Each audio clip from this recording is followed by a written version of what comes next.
My man Cody is celebrating his 40th birthday tonight in a semi-surprise birthday party, so he won't be here. But I got another swell dude, Joe, filling in, coming in. Joe's been here for a while. Backup podcaster. Joe's gonna keep me even keeled. He's very even keeled. I'm hot, up and down kind of guy. So I hope everybody's doing well. A real weird spot for us Dolphins. We're going into a place we never win, 2-5. We need to win. If we get the win, even somebody like me who's not hot to trot on the build, not hot to trot on Greer, men's on McDaniel.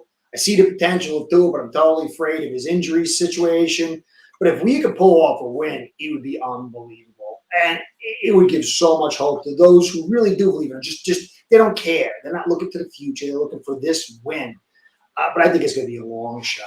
And we got the trade deadline right after that. And this season should be much different than it is. So Joe and I are going to, first I want to say, Cody, my man, happy birthday. Happy 40th, you lucky dog, 40. Oh, you're the best brother next to Joe, who's the second best, or 1B, 1A, whatever you want to do it. But happy birthday, brother. Have a great time tonight. Anyway, hello, everybody. Joe, I want you to just take it off. What do you see from us now? What are you seeing as far as going into Buffalo? And then what do you see as far as the fallout if we win or lose? I think that expecting to win would not, would obviously be setting yourself up for disappointment. So just the whole idea of what's going to happen if we lose, it's a probable that we're going to lose. Even my cat agrees. And so I think that and even if we win, I don't think that's going to change much, because I think the trajectory that the team's going is not, if they're not doing anything now. I mean, even if we keep losing, I just don't see how there's going to be a big shake up personally until at least the end of the year, and then I don't even know.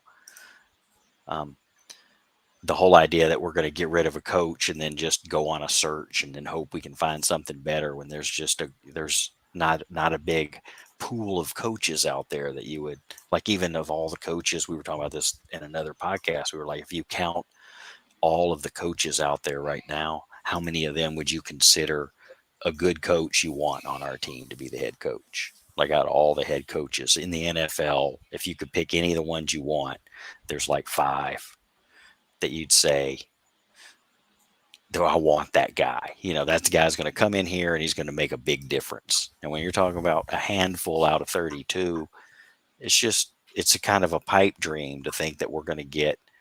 It's like trying to buy a team also. You have to build it. And how many of those head coaches, how many were great their first 3 years? Many.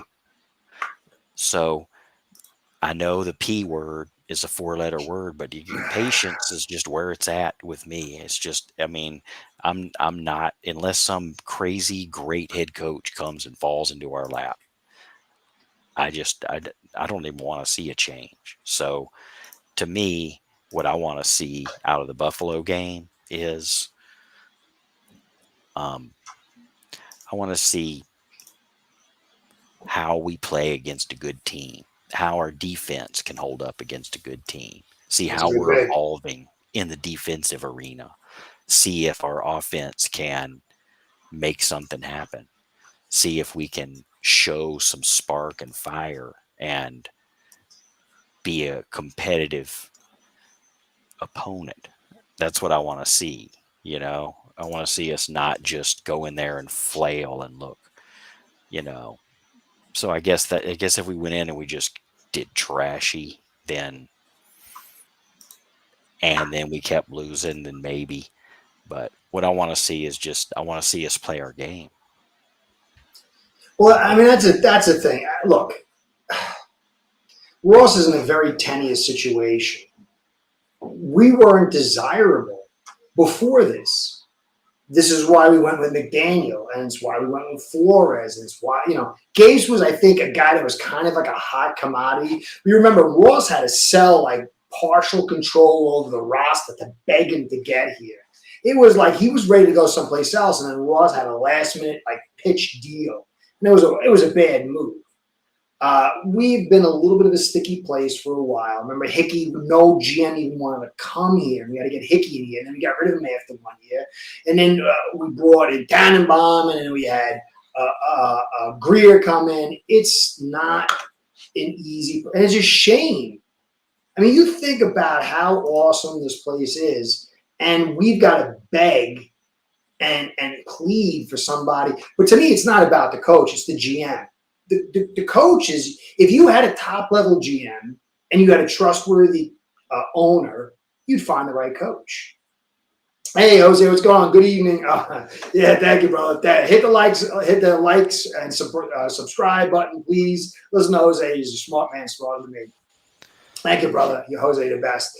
And so you really are, man. I got to take after you. I'm going to put it up there for a second or two. So really, that's the deal. I mean, think about it. You can't come in as a coach. Hey, CCRR, how can Tua lose with that new hair? Yeah, yeah, the hair right here. Hey, that's what he wants. I don't know, whatever. But if you think about it, look. So you're a head coach, and notice how we didn't have any. We had what's his face, the head coach from Detroit and the Colts, who was with us. And then in that cycle, he interviewed everywhere, 2 other places, I think, but here. And so you got a GM that you know is going to bend to the owner's will, and you have an owner who gets involved. How are you going to find? How are you going to find somebody that's a real head coach that runs the show? I mean, Shula left because he didn't want to be told what to do. He should have got rid of Alavdati. But they all have seen what happens to coaches here. And so to me, it's about the GM. But the GM means that he's got to come in here and trust that Ross won't interfere or Garfinkel and the whole machine. Jose is a big fan of the new look. Yeah, I figure as soon as they get that hair right, everything's going to change. Oh, yeah, the hair. That's what it's all about, the hair. I mean, I don't know. I like Tua. I didn't like the new look as far as the way. Listen, anytime somebody says something to you, how you respond, whether it's genuinely what's underneath the hood as far as your psyche or not, how it's perceived is almost as important, especially in this business. And he just looked weak. Like, he said, Brew could have done better, and so can I too. And, it's not easy to get those snaps and potato chip eating fans, which, look, you could maybe say that if you didn't have all these snapping issues and fumble issues, but it looked very, very weak. And I like the kid. And I personally don't think it's about the fans. I think there's things going on in the background, because when he came back, he was chippy, and there was no fans saying anything. I mean, he always mentioned the fans, saying, I'm glad that they're really concerned about my health, but I love this game to my death. So, anyway. Scott Frazier, Curry, I just feel sorry if you took long to sign to, costing you at least $10 million a year and paying. Yeah, well, that's a whole other thing. Greer waited, so he always does, and he pays more. We got to pay more.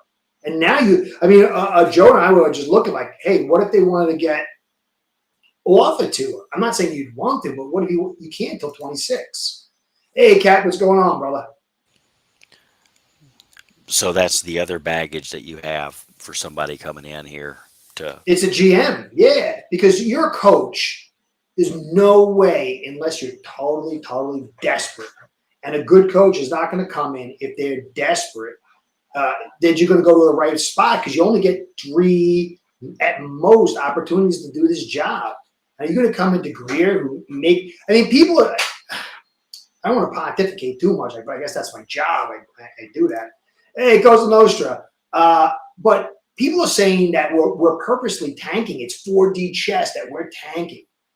But I'm like, 4D chess, look what they did in the offseason. But they did the same thing the last 3 years. We've been forcing Eichenberg in. We've been forcing Jackson in. We've waited and delayed to sign guys that were obviously in a high positional cycle. And we do it over and over again. And so attributing 40 chests for this tank to Greer makes it sound like he knows what he's doing. He's clearly not capable. He's not capable. I mean, how much more clear does it need to be?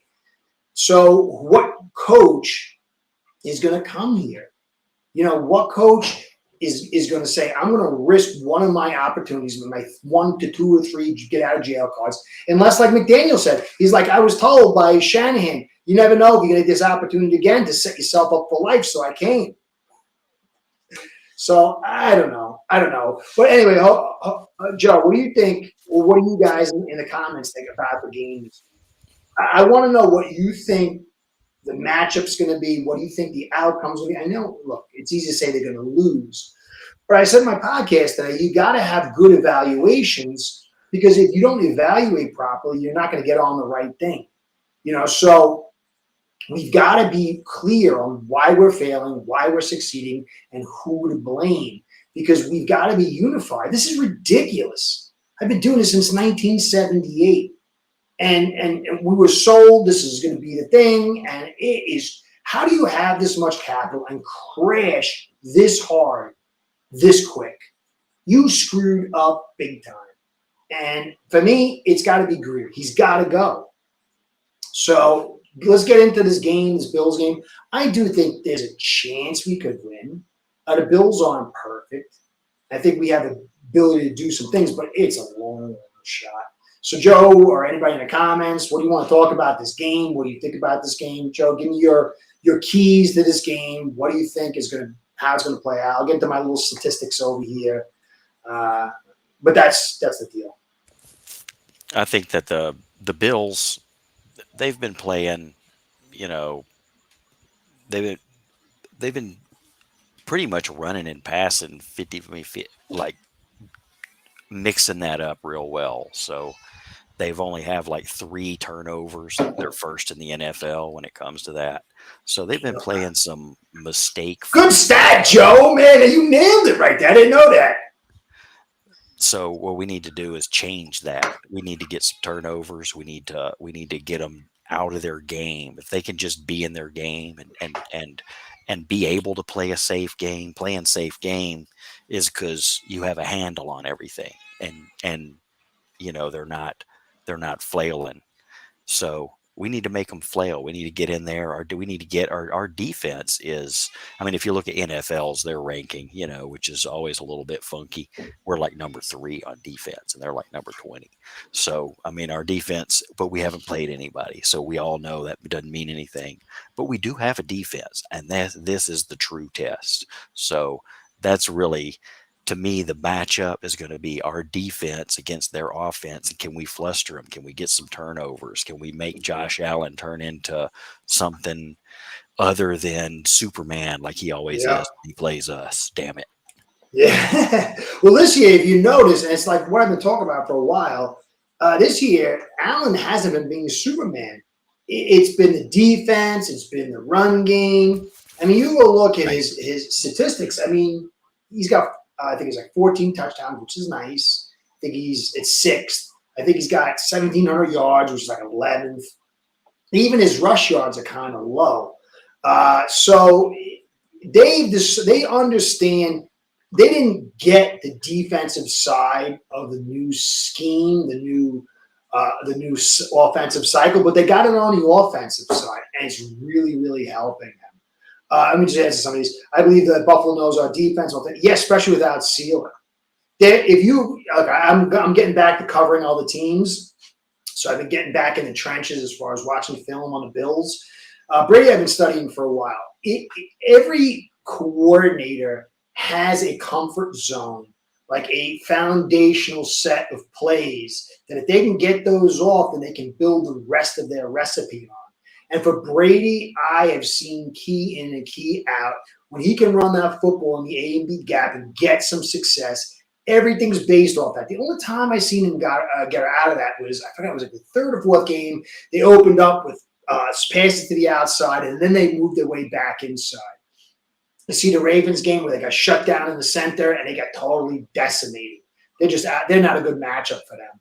So Brady wants to run inside. He knows our defense. He knows we're going to be without Kohu. He knows we're going to be out without Sealer. He knows that our edges are soft. He knows the linebackers can't attack, stack, and shed. So I think that it's going to be a very, very tough matchup. But I don't think it's guaranteed. There's still a little herky-jerky in this whole new system. So to Joe's point, I do think there's an opportunity, but I got some bad feelings because of it's it's matchups. You can have one team that's not really that good, and they can go against another team that's better, and they can beat them on a regular basis because the matchups favor them. Like the Jets. The Jets are a pretty darn good team in a sense, but if you can run inside with success, even if you're a lesser team, they are highly susceptible to the inside run. They're getting a little bit better at that, but that's just an example. Yeah, look, like there's certain community content providers I've had a little feud with, I guess, we want to call it, disagreements. But I respect all these guys. I mean, but we just need to get together. And I think that's like why I believe that good evaluations as a community is critical. I'm going to do Eric Smith. We bang heads a lot. But he reminds me of somebody I play football with. He reminds me of that kind of guy where you bang heads and, it's just part of the deal. And I respect him. He was a real lineman. You guys want to know about the offensive line, you go to his channel. He's got videos on how to block. It's unbelievable, some of the stuff he puts out there. I do disagree on some of his areas, but he put out a tweet. I've been meaning to do a podcast, but I dropped my camera. There's a picture of this little boy. He must have about 7, 8 years old. He's got his Dolphin jersey on, blonde hair. I think he's got blue eyes, and he's crying. He's just pointing. And I'm going to do a podcast now because Eric Smith just put out such a poignant thing. He's like, doesn't everybody feel like this kid? And we're all this kid. Whether you're 52, 62, you're trapped in this little boy who just wants to see this stupid football team win.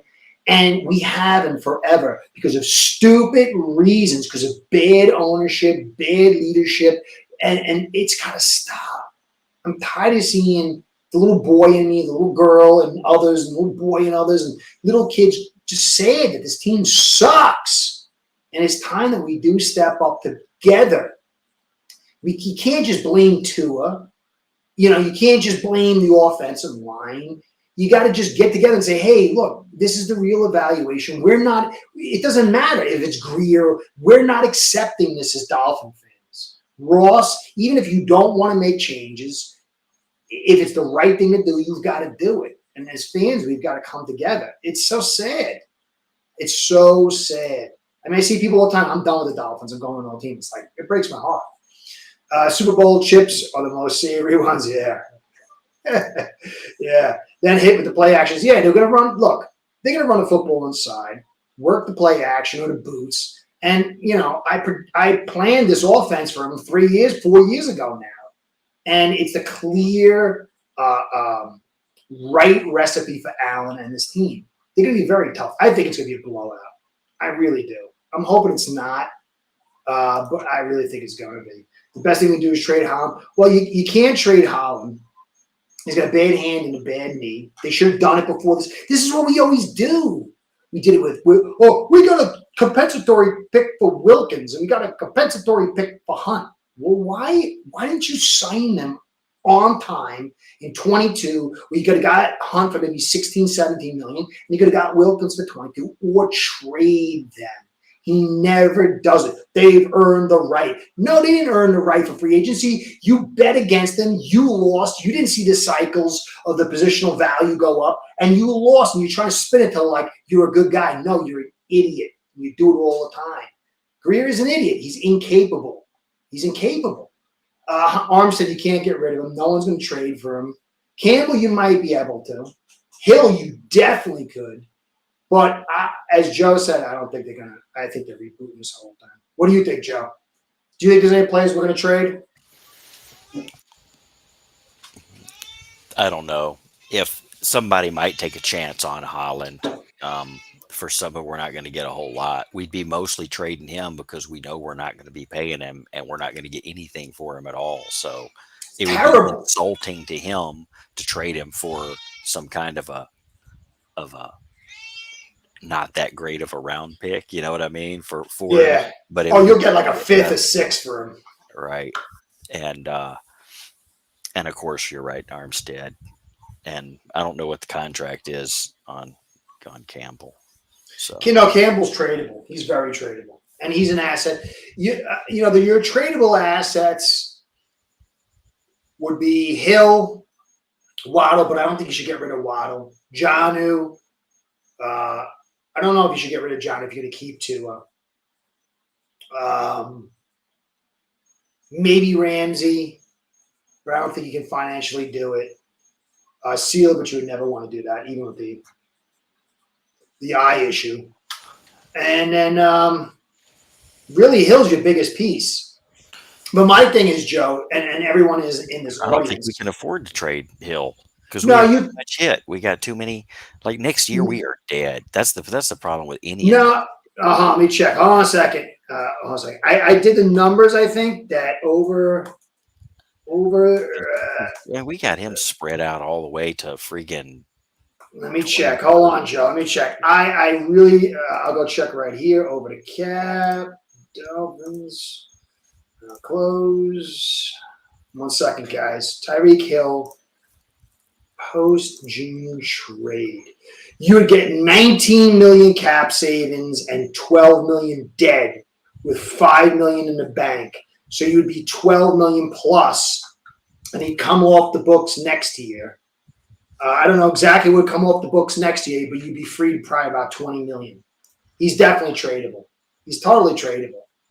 And the thing for me is this: if you don't see anybody traded at the deadline and we get smoked, this team's not about winning. It's about a show.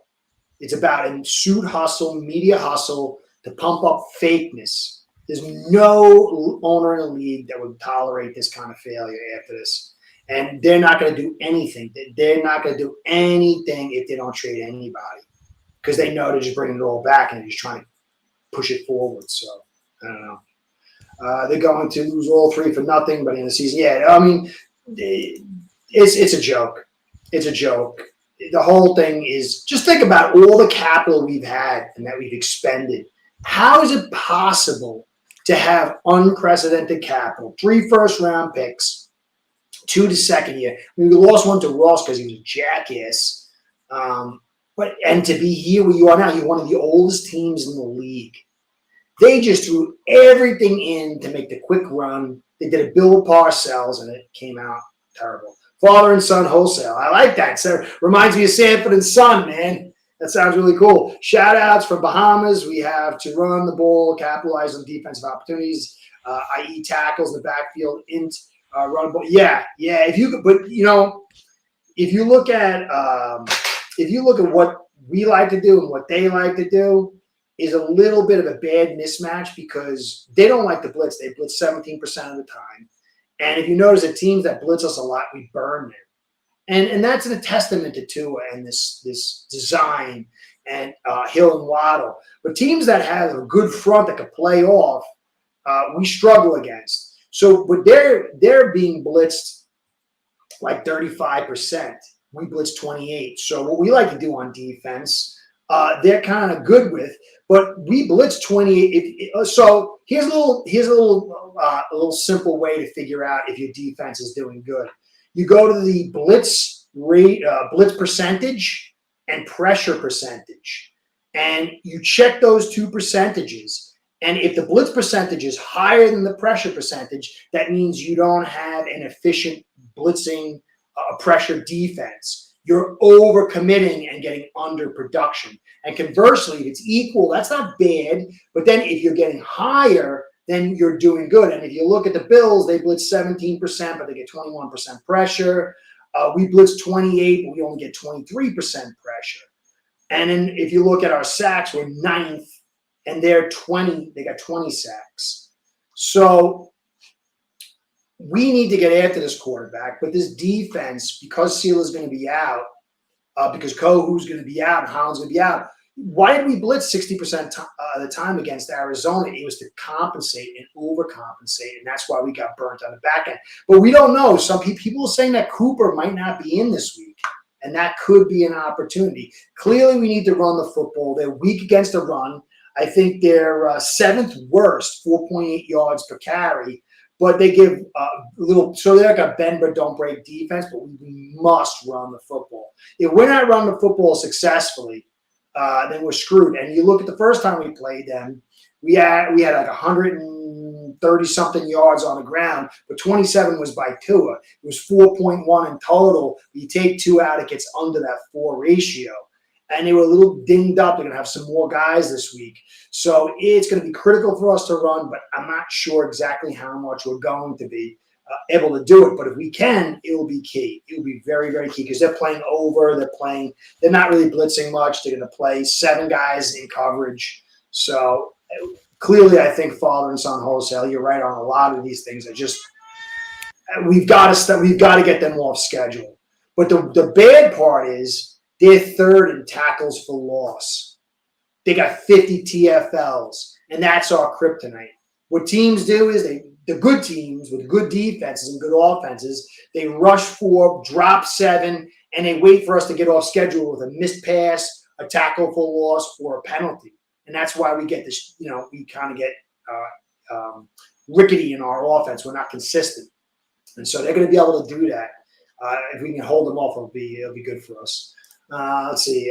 I don't know. Josh hasn't turned him. No, he's only thrown 1 interception, but there's a couple that he could have had, but didn't. But they're doing the right thing. His greatest weakness, it's a thing. Look, Bean, what did Bean do? For a while, he said, look, we're going to try to turn him into Dan Marino. And he saw, look at all these turnovers. Well, that's his greatest weakness, and him hurting himself running the football. Let's see the cycle. Know that we play in the cold. Let's move the pass balance, take the ball out of his hand more so he doesn't feel the pressure, and let's not let him run as much. And so they took this bad attribute, this hero ball, and running the football and getting injured off the table, and now he's doing great. What was Tua's greatest problem? His injury history. So instead, we don't take care of the offensive line, force him to throw short, and then you can't throw longer. You can't protect them, and your run game, really, it's inconsistent. You'll blow out bad defenses, but every time we face a good defense, it's not good enough. And so then he has to get into the lotto of his injuries. And so we could have done something very similar. We could have got a top-end tight end, built the offensive line, let him throw the football less, run the football, let him use his quick release on play actions, protect him, and build that kind. But we didn't. And so Allen's been protected. He's very dangerous now because he's not. I did a statistic like 3 years ago, and it was if Allen is 65% of the offense, his production rises as far as efficiency. But every time he gets over 63 or 65 into the 70, 80 range, his production goes down as far as efficiency. And they figured it out, and now they are very, very dangerous. And it fuels this defense. I like what you said prior to the video about Finns must take the Jets. Yeah, how can you not? How can you have some old dude come in here on a team that didn't have half the capital that you had? They just fired their coach, and you come in third. That's fireable offense. How do you not beat the Jets? I'm not saying we're not going to. People are like, I don't want them to. And, I want to get rid of Greer. I don't want my team to lose it. I hate to see it on Sunday, but I know if Greer stays here, we'll lose it next year. Curtis, I'm glad you didn't get Penix because that was a worry for me. I don't know. How's he doing? I got to check him out. How's he doing? Someone put the thing in the comments. I haven't really checked him out. I thought he had a slow start or something. People are pretty high on him. Two will be seeing Goes or Orchard Park. I think they're going to have a tough time. Daquan and Oliver and Rousseau. I don't know. Tua showed some nervousness to disguise blitz package. I expect it. Yeah, they'll do it. They'll do it strategically, like KC. They're not, but they're going to just let us have to matriculate down the field. That's what defenses do. They play over. If you notice, in 2022, we were blitzed 25.5%, and our average depth per target was 10.7. And then in 23, it went down to like 7.2 average depth of target. And we were blitzed 24.5. And then this year, to start the season, we were like 13.7. Our average depth of target was like 6.2. And so, and we've been blitzed a little bit. Tua got blitzed with Arizona, which was kind of foolish, although they played high. But all they do is just play over and give you the short stuff and make you be consistent. We struggle with that. And when the blitz comes, he doesn't trust this offensive line. It's clear. He does not trust the offensive line. There will be a good matchup with Cooper. You gamble running zero, single high. I don't know, man.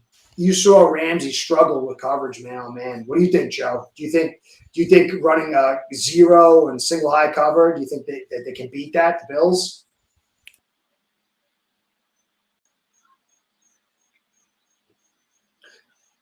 Joe is off dealing with the baby. I'm coming back.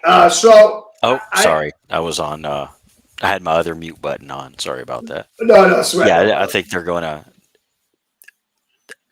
I don't think we're going to rush and I don't think we're going to have any success rushing Josh Allen and no. It's a shame. Just imagine we had Chubb and Phillips and Sealer. But we don't. Our strength is really just trying to come in with our power, our good four, and doing what teams been doing to us is try to get it to where they have to use more than four to block our four, and give us an advantage on that side. Yeah. So I think that's the way we're going to have to run it with them. Is we got to get to them with four. Well, the thing, occasional rush out, you're always going to have occasional blitz, you're not going to run the whole game that way, but just as general, we're not going to be rush, blitz. Yeah, it's going to be interesting because Weaver, he likes to blitz, but he blitzed 60% last time. I really think that was out of fear of the run game because, you get up there and you kind of think, okay, maybe it's going to be pass, but you're blitzing, whether it's a run blitz or a pass blitz. But he stacked that front. And so I don't know. They got two good backs. Cook and Yellow guy. They're a real good guy, this young kid, man. He if you follow his story. And they got a pretty good offensive line that's healthy again. So I don't know. They might have to blitz a little bit here. And I think that's going to be a problem. I don't think Ramsey is as good as he used to be. I still think he's good. But we'll be interested to see if Cooper's in there, of how he plays. I would say that it's going to be – the thing is, if you keep them off schedule on offense, if you can get to a 2nd and 8 or a 3rd and 7, that's where we've got to be. If we're not in those situations, it's going to be a very, very long day. I think we maybe can. I just don't really like a run stop in this game, and this team likes to run. Von Miller's back this week. I thought it was another extra week. Does everybody know, is that true? Von Miller's back this week? Eesh. I didn't think that was happening. Two has played Buffalo 8 times, have been injured 4, knocked out 2. Yeah. Thanks, Scott. You making me feel better. Let me see. Abel, what's going on, man? Did you want to come on tonight? I forgot to email you. I don't got your email. Maybe I do. If you want to come on, man, next time, definitely. The Bills D has us dead to rights. Yeah.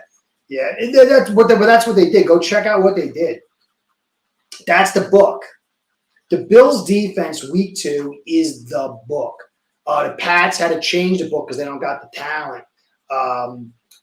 Indy, they kind of ran the book, but they don't got the talent to run the book.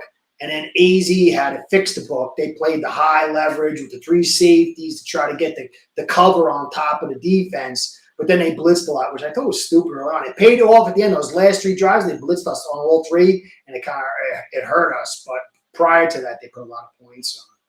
I agree, Abel. You got to come on next week, brother. I got to invite you. I don't know, one or the other. McDermott has cracked them. Yeah, well, it's not, Scott, it's not really like a hard thing to crack.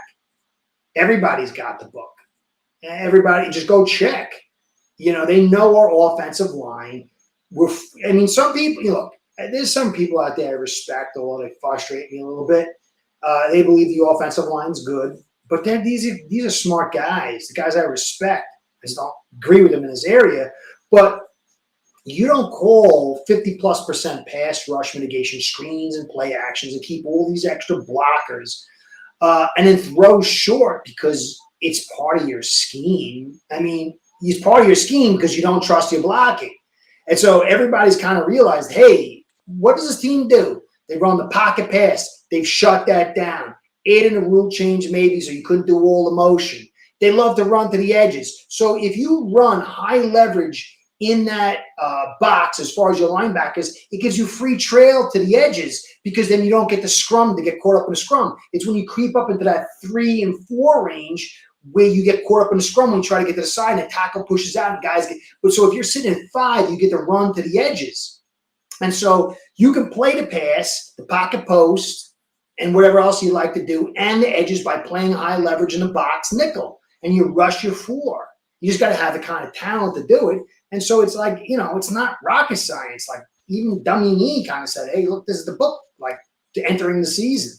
It's just our offensive line's not capable. And I'm sorry, Eichenberg, and I'm sorry, Jackson. I mean, who's saying that now? I mean, like anybody saying that? I guess some people. The Bills' offense is way more advanced than week 2. Yeah, be warned. Yeah, 100%.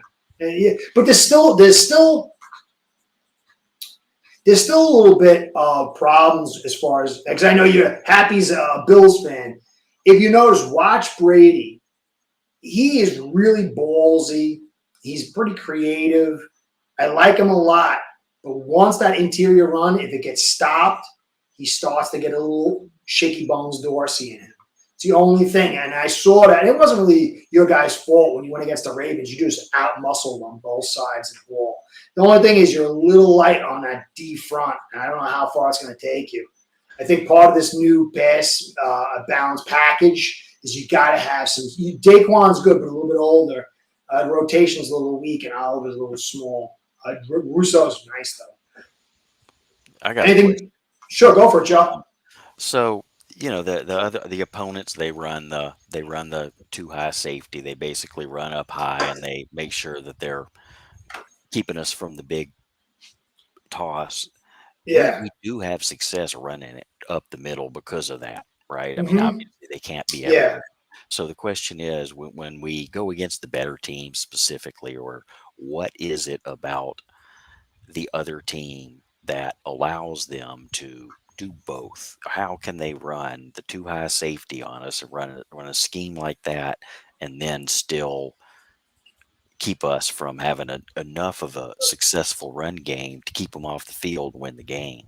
That's a very good question, Joe. Very, very good question. And you got to ask yourself, it's not supposed. Look, it's not supposed to happen. Like, you have to understand what you're saying. It's not supposed to happen. You go look at Dallas last year. They played us in the dime within 5 yards to the red zone. See, so if you think about it as levels, okay, so you look at our offensive line, it's so low in drive blocking and power that when you have a D front that rises above it, that D front demands the blocks, controls the blocks, and then either they break the blocks and then alter the running back's course, or those linebackers are now free. And so you watch our linebackers, we struggle in attack, stack, and shed. And our front is constantly, not constantly, but they're not what they were. I mean, you go look at last year. We didn't blitz. We blitzed a little bit, but not like what we're blitzing now and what Flores did. But you had Sealer, you had Chubb, you had Phillips, and you had Wilkins. And most of those guys were allowing Long and Baker to be free. And so when we run the football, we'll bring our 2 tight ends up, and they'll bring in their nickel. And that's supposed to be like, I'm blowing your behind out. I got the beef. You got 4 D linemen and 2 linebackers. I got 2 tight ends or a fullback. I'm supposed to blow you out and get a 4 and make you hurt. But we can't do that because Eichenberg and Brewer and Jackson, they can't dry block. I saw a beautiful dry block by Brewer last week. I'm hoping it continues. I didn't actually check the player and because, guys, people will look at something and go, hey, look at that block. Well, was that block against 190-pound safety or cornerback? Was it against a 230-pound linebacker, 210-pound linebacker? Was it against a 290-pound D tackle? Was it against a 320? I mean, who is it against? And we have troubles with power and with dry blocking. And so depending on that front, who you're facing and what their talent and skill set makeup is, when it matches up against us, they can run the 4 if they got the right linebackers, especially attack, stack, and shed linebackers. Makes it extremely difficult for us. Then they can control it. And then you have to remember too that when you play high coverage, high leverage on your defense, you're also mitigating the big runs. And so AZ, they suck. They give up 141 yards a game. I think we got 150 or something, 9 more. They played 3 high safety. They said, all right, you're going to pick up your 8 and you're going to 9 on your run or whatever. We're waiting for you to get off schedule. We're going to keep everything in front of us. We only had the one big run. So it slows down the pass, keeps you not getting those big runs for touchdowns or 50s, and then slows you down. But then when you get into the red zone area, it even puts more complications on it because now you lose the leverage of the deep pass. And so now everything gets constricted, and I call it the phone booth. And I'm not saying I'm some kind of smart football guy, but the closer you get to red zone, the more difficult it is to score. Why? There's less space. The athleticism still plays a part, but it gets less and less. It's about physicality. And when you have very little physicality, you get 2 smurf receivers, you got inconsistent blocking tight ends, you got Eichenberg and the Jacksons and the Brewers who are not physical, then it gets hard to score. So we should have beat Arizona, but we put 2 field goals on. And people are like, well, we put 27 on. They give up 25 a game. Your defense was wounded. You spent, trillions of dollars on this offense. You should have had 35, and it would have been done. But when we get put in the phone booth, whether it's personal in, a 3rd and 1 or whatever, or it's in the phone booth in the red zone, we tend to struggle, especially against the better Ds because they're bigger, stronger, they've got better talent. And so we blow out the Broncos last year, we blow out the Giants, and we put on big yards against this team and that, but they're mostly the garbage teams. And then all of a sudden you hear, when you go against the better teams because, A, they're not going 3 and out, so you can just keep running. You got to pass a little bit more. And then their defense is better. And so this is the major problem. This is how good defenses do it. They can put points on. We can't just run and run and run, and they're going to go 3 and out. We're going to go run and run again and wear them out. So we got to play a balanced game. And then our runs become more important. And then we'll usually get in a 3rd and 1, 3rd and 2, and we can't do it. Or we get a penalty, or we get a turnover, or we get a, whatever play comes in late or something. Happy we're in triple headed rubber tech, balling. Coleman's a break. Yeah, Coleman. Well, when you add Cooper to Coleman, Shakir, and then you add to what's his name, Kincaid. It's a very nice group. But you still, I'm watching Allen. I'm not going to dial it in and say yes or no or whatever. He's still not there yet. He's still hooked on fun ball a little bit. He's getting there, and I think the team's getting there, but I don't think he's there yet. If he does get there, though, you guys will be extraordinarily dangerous if you can stop the inside run on defense. Could have got 2. Yeah, we could have gotten much cheaper, but Greer always likes to pay more. Allen is playing with something to prove. He is. He's a good guy. He's a good talent. It was a shame that you didn't do this earlier on. He got a lot of garbage. but he still got some growth. And what I like most about Allen this season, if you look at his rushes are down. He's not taking the beatings, and they're taking a lot of them. If you look, there's two kinds of people in the world. You have sociopaths, psychopaths, people who are totally narcissistic on one end of the spectrum. On the other end of the spectrum, you have like these absolutely conscientious, almost like lily-livered kind of people. And then, you have that spectrum in the middle. And you really want to be in the middle. You want to be a little conscientious and a little bit of selfish. But Allen tends to be too conscientious. And there's a lot of reasons. It makes him a great human. But in a sense, it kind of contributes to some of his failings. And what they're doing now is they're taking some of that off his plate so he doesn't have to be conscientious and be hero ball. And it's retraining him. It's going to take him some time. But I like the direction a lot. And if you know, I think Scott knows, he's been following me for a while. Scott, didn't I dial in this play, the exact, pretty much offense you're running now? First time I started covering you guys. Trade them all, I say. You got to. This is a rebuild. Whether they tell you it or not, whether they shoot hustle you or not, it is. But they're not going to tell you that. We need to get all the capital and rebuild this thing the right way, but we're not going to. My fear is, look, I love my Dolphin fans. I don't think you understand. Like, I grew up real poor. Like, my mother was not a total alcoholic and broke. My father left. And I remember my mother she couldn't afford, like, back in the 70s, they had this cool, like, winter park, and I grew up in New York. And they had these cool dolphin patches. Like, there's like a big one on the chest and a little, like, big one on the shoulder, like a little, there's like 2 or 3 patches that you could never afford because we were poor, And as she came out, we went in the mall, and she came out, and she had them in her hand. She, like, took a little knife and, like, cut them off and gave it to me. And I would sit there and hold them. And I'd play with them, and I'd, like, hang out. Like, that was, like, my thing with my cards and stuff. But I never had Dolphin fans to talk to. This is why I've been so vehement about being honest and talking about the offensive line, because I believe in tribalism in a sense of, like, community. And I love my Dolphin fans. It sucks that we're here like this. It really does. It's terrible, man. It's terrible.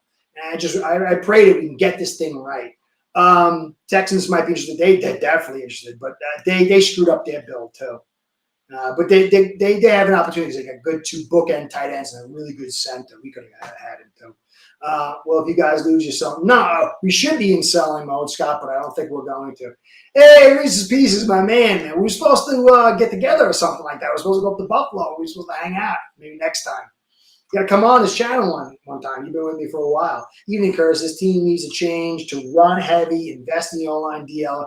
Yeah, but that's the – guys, look, I know I have said it, and I'm nobody. The league knows. But we built for fun ball. We built to throw the football and attack guys throwing the football because they thought our geniuses running the show thought that's what the league was doing.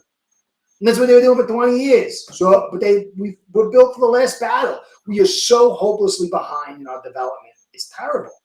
And it's clear. Why the run is coming back. The run game's coming back. Oh, 100%, yeah. It's, everybody knows. That's how the Tampa won a game against KC. They ran that football inside with Fortinet, and you could see it. You could see it all through the playoffs. I did a podcast a couple of years ago about how anyone who basically either won in carries or yardage won the game. It wasn't really about passing. It's because the defense is built year after year to stop this crazy fun ball system. Now they got it down to a science. If you go look at the numbers this year, everything is down to like super, super lows. Those who will be gone next year, no matter what. Yeah, we're not probably getting nothing. You guys, we're already in cap hell. We have $5 million this year, like $4 million next year, $13 million. We're in a very bad spot. Greer tried to get stupid ahead and sign them both as well. Yeah, well, you should have traded Hill, but we don't do that. We're not. This is all about a hustle. There's no sane person who would have put Eichenberg back in there and Jackson for $12 million. It's a hustle. I miss when our Dolphins. Yeah, I mean, remember those days? Remember those days? Pepperidge Farms remembers when Dolphins. Yeah, Pepperidge Farms remember that. How many are Curtis? How many are Curtis? It's a billion being on a boys club that don't care. It's just well, but that's the thing. There's certain fan bases that are more savvy. They're more invested. I hate to say it, but a lot of Miami, the Dolphin fans are mostly Miami people. They got multiple teams. They got multiple things. They kind of live. They're not like it was when I was a kid. They didn't have anything. And they were totally invested in the Dolphins. So invested that my family in Tampa demanded that we become Dolphin fans. And that's how I became a Dolphin fan. But now it's just kind of like, that's why they built this pass game, just to make everybody happy, to give them some little sugar highs so they would be happy. And they're going to do the same thing this year. They're going to sell you until you stand together. A Norman Rockwell painting. Remember those days? Norman Rockwell. We'll go. Walker looked like MVP last week running against them bums. Walker, who's Walker? Oh, that's your running back, right? The rookie. A knockout too. PG. Achan will have a great game. Maybe. But if you notice, even Achan's numbers are down because they understand the formula. If you watch the linebackers, how they play us compared to early last year, it's changed. If you go back and you watch the Broncos game, the linebackers were coming in pinching and blitzing. And that's how you got the crackdowns. The Ravens game, the Broncos game, they had so many awesome crackdowns. But then the linebackers started playing neutral position on the widest guy, and then they just started going outside, driving everything back inside. And all of a sudden, everything started getting curtailed. And so this is what they're doing. There's a clear game plan, and it's restricting even Achan, who's unbelievable, by the way. If he can stay healthy, he's a special guy. So is Jalen Wright. It's a shame if you had built this offensive. If you had just kept Connor and Hunt and added, say, Powers. Just imagine, even with Jackson on the edge, we could have had Zach Tom, Creed. You could have had Powers, and you could have somehow, if you didn't get all this other stuff, you could have had Connor. Connor's playing pretty good, darn good, and I still think he's better than Brewer. Greer's a problem. Of course he is. I don't think he's not. Joe, you got something to say? Yeah, I got a question. I'm thinking about the if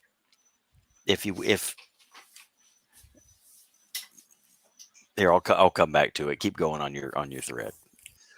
If Cooper doesn't play, that will allow us to keep blitzing Ramsey. Yeah, but you could see him even with Murray. He blitzed and he whiffed. And he's going to whiff even more against Allen, who's going to break free. So I don't know if that's going to be a winner. Maybe. But I don't know if you're going to be able to blitz as much. Because you got to remember that Murray's short. And so when he gets that football, he's got to find a window. But Allen doesn't have to do that. Allen's tall. He's big. And so he can stand tall in that. So you have to remember that, like, depending on the size of the quarterback, the windows open up differently. But Allen's windows open up instantly. And so it might not work the same. Well, it might, Bill's finally – I wouldn't say great. Your center's struggling. The guard you got from last year, he's still finding his way. He's got some second-year blues. I like him a lot. What's your right tackle? I forgot his name. I haven't covered you guys for a while. He's been high and low, but he's been mostly this is, I think, the health and chemistry is what's fueling you. Obviously, Dawkins is really good. Edwards, I think, is having some struggles a little bit. But you guys are building a consistency because of those snaps, continual snaps, and the chemistry. And obviously, Allen does a lot to force teams to play you a certain way. Walker had 12 yards. I remember like 2 weeks ago or something, maybe he had a good game. But he's a good back. I like that kid. His sister and him were being up for adoption, and he let his sister go. And then he's done all this to try to build his family fortune. I like that kid a lot. I think it's the same kid. Is that the rookie you're talking about? Uh, I can't remember names. I haven't been covering you guys for a while. Bills Mafia's back. Yeah, I know. I know. Yeah, for years. And Scott, you remember? I think you remember. I did this the ratio that anytime it's like over 63 or 65%, you can see it just nosedives. It's not good for his psychology, and then it's like diminishing returns. Yeah, I agree. It's bad. If we use the other chain right and their potential, can the score? It can. These guys are good players. But you have to remember that running backs' production comes from the offensive line. Yeah, that's And, where I had the related question a little yeah. bit ago. So I wanted to hit it on time.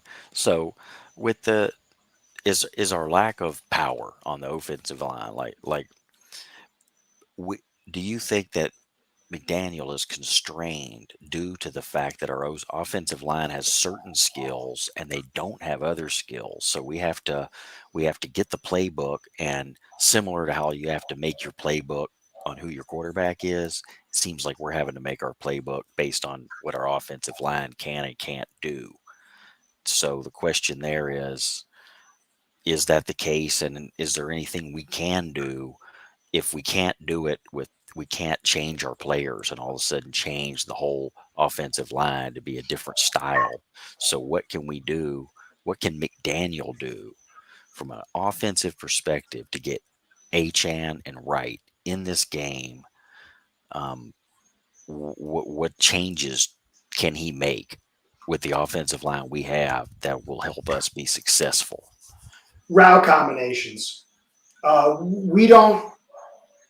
It's hard. So that's a really great. This is one of the reasons why I say you have to evaluate fairly, because McDaniel has clear failings. Tua has clear failings. But look at Josh Allen. I'm going to say, like, Josh Allen, he's so great. He is. But look how he struggled. 2020, breakout season. He was blitzed up the yin yang, and he was blitzed like 20 blitzes more than anybody else in the league. Had his best season.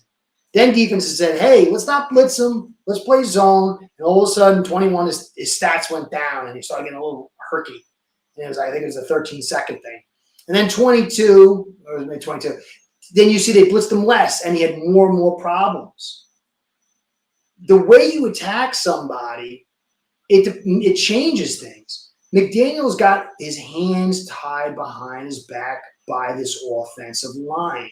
It makes it much more challenging to make adjustments on the fly, to create the game plan, to find mismatches, because you can only do so many things. Because, well, the offensive line's good, but you're calling 55% pass rush mitigation. How many times you run in play action with two guys in routes? How many screens you running? Why do we do that? Why do we throw fast? But the problem is, if you were a maestro, like, say, Gailey, go back. Gailey had a poor offensive line. But what did Gailey do? Gailey understands the nuances, the micro and the macro. He's calling plays in the first quarter to help him later in the fourth quarter. He's running things in this game to help him down the road. He understands. He dials up plays at the right moment to take it. But he is a guy he's one of the best of the best.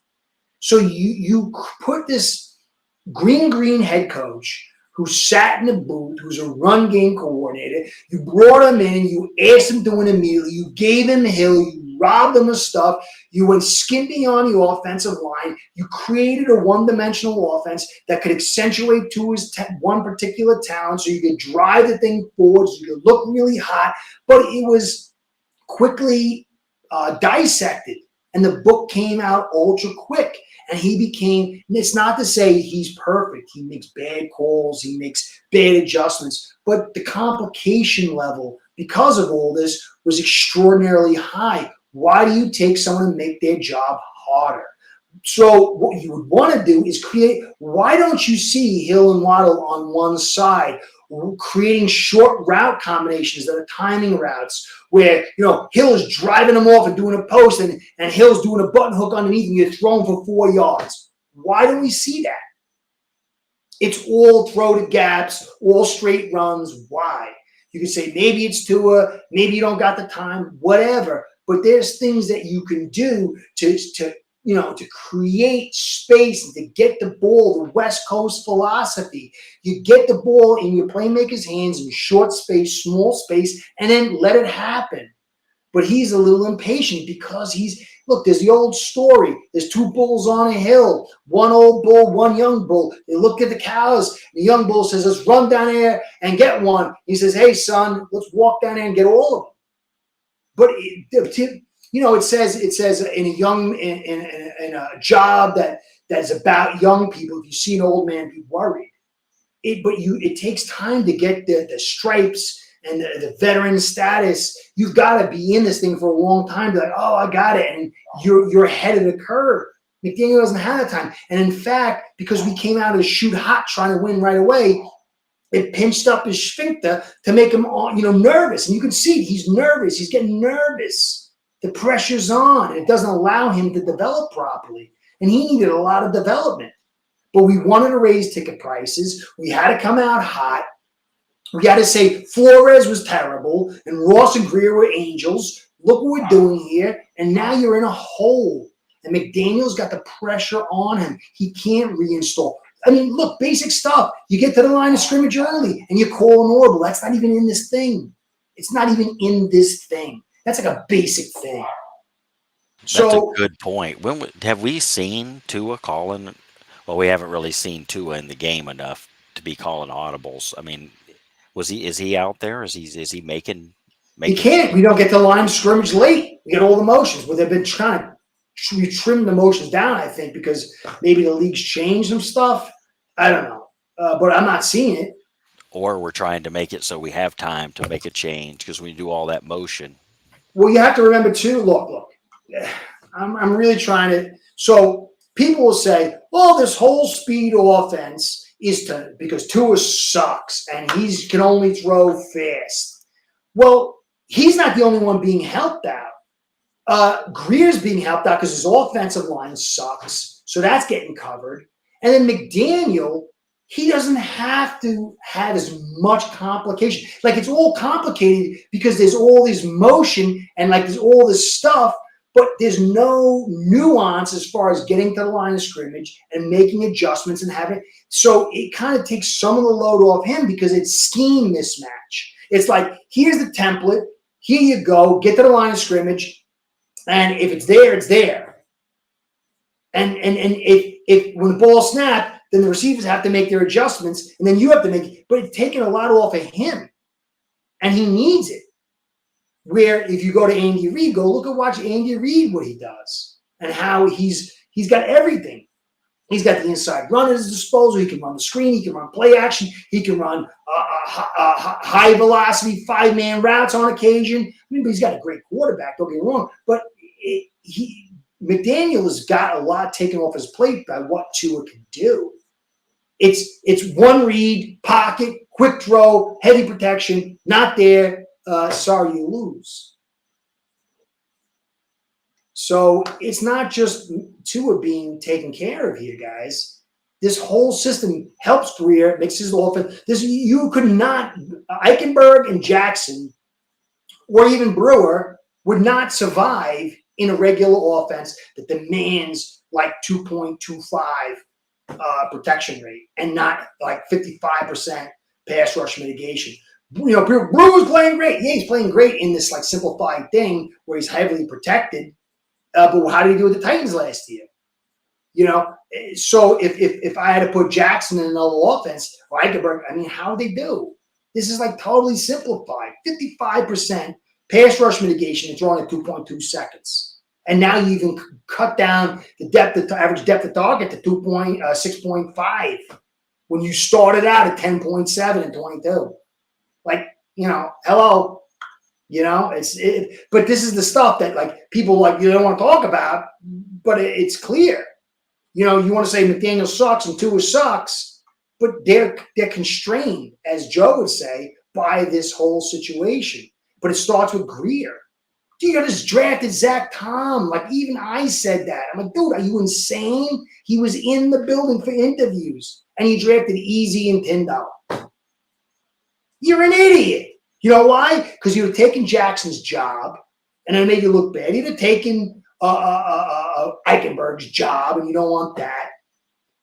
Dude, you just put Zach Tom. Even if you missed on Creed, you put Zach Tom over there, and you're like living like a superstar. And then you add Bowers or whatever, and then all of a sudden you can run inside. You don't need like 50,000 guys to help you block. You can put 4 guys in routes more consistently. It's like, 1 + 1. Let's see. I'm behind on this thing. Did I answer your question? I don't know. I'm raging over here. Let's see. Where are you guys at? I'm all down here. Evening, Curtis. SEC. I'm really far behind, guys. I'm sorry. I missed a lot of stuff. You can't sack Josh. No, it's very hard to. We suck at it too. Abel. Yeah. Where's Abel? Next week. Yeah, come on, brother. Garrett Grimes, my man, dude. Garrett. Dolphins have to play in your perfect game in all 3 phases just to keep in close enough to have a chance sneaking out a win. The issue is we haven't played that way. No, we struggle.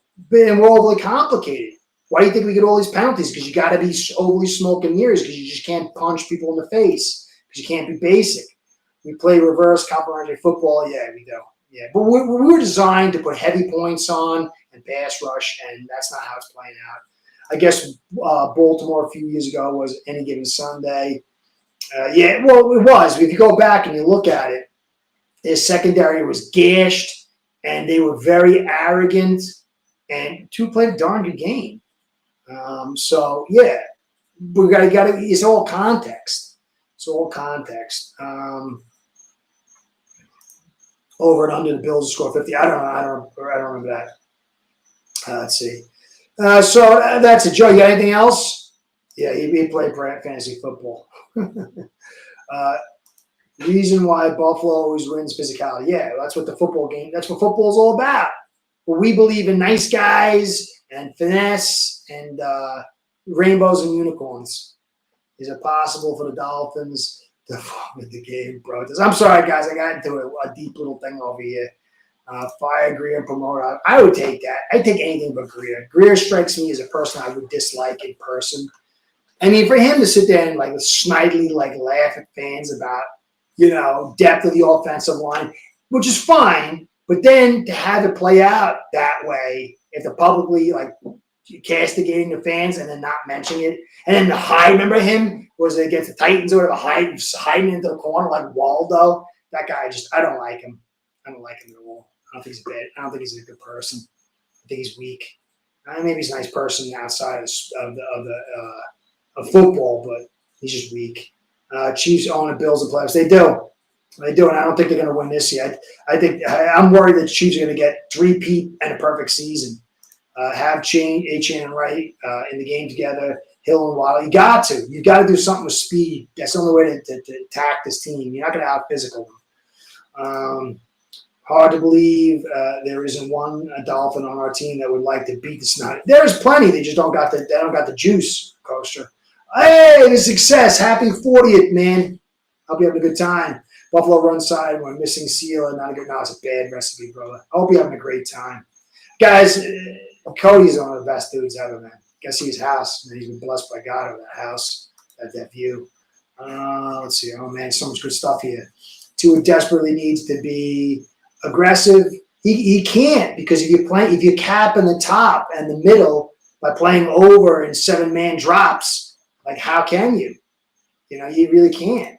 It's very difficult. Hey, Christopher. Chris is a great guy. We battle all the time, but he's a great guy, man. Tua was never restricted from calling audibles. In fact, it's been both feast and famine. He's hitting on them. Most of the time, though, we can't call them. We don't get the line of scrimmage on time. You don't. I mean, you go to other teams. Belichick, Marino. It's not the same anymore. I don't know the exact what his feast of famine is. You probably know better than me. But we don't run an audible system. He even said that last year. He said we don't do that. We don't have time. I don't know if it's changed this year. I don't think I've seen it, but I got to go back and check, Chris. Mafia Mom, good to see you. Do you see the Dolphins secondary holding up with the defensive? No. Because what you're going to do is you're going to run the football like a madman inside. And we might be able to stop because we're going to blitz heavy. But if you got Cooper, Kincaid, and Shakir, I mean, we're down to Cam Smith, who's terrible. Cam Smith is bad so far. And then Allen's going to be able to buy some time with his movement skills and boot out. Ramsey might be able to, but it's going to be hard. This defense is going to take a lot of beatings. They're going to be on the field for a little bit longer than they want to be. They're taking some motion due to the fact that NFL said it was going to. That really took some of the top off us. It really did. I kind of thought so, but people said it wasn't going to happen. But you see a lot less motion. Kevin Harlan on the mic. Who's Kevin Harlan? I think I've seen him before. I'm trying to get to these before I get out of here. They could lose play. We can wish. We can hope. But Sean seems to always have the Bills ready. Yeah, he does. He's a much better GM than what we got. Yes, please subscribe and like. Keeps me in the gig. Lack of time and being disallowed to call out are different things. Well, but it's sort of not, because if you set somebody up not to be able to do something, then what chances do you have? Because what you should be able to do is get to the line of scrimmage with the talent that you got and your quarterback and allow him to make adjustments. But most of the time, we're rushing to the line of scrimmage. We're even getting penalties because of it. So I agree, sort of, but, if you're not setting them up to actually have much of that, then it's kind of not a winner, because it's not part of your team. I mean, I don't expect the Manning to get to the line of scrimmage and make 50,000 calls, but you're seeing very minimalistic adjustments at the line of scrimmage, at least from what I remember. I mean, I got to check maybe this season. I haven't seen much to it, so. This week, damn, I'll lose the following week. I mean, maybe.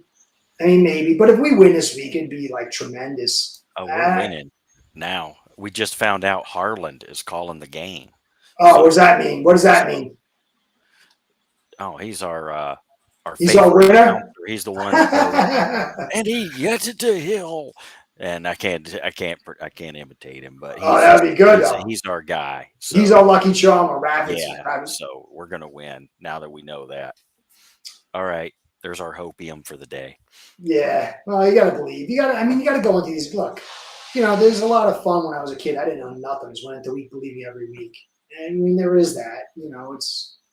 We gotta understand that this is fun.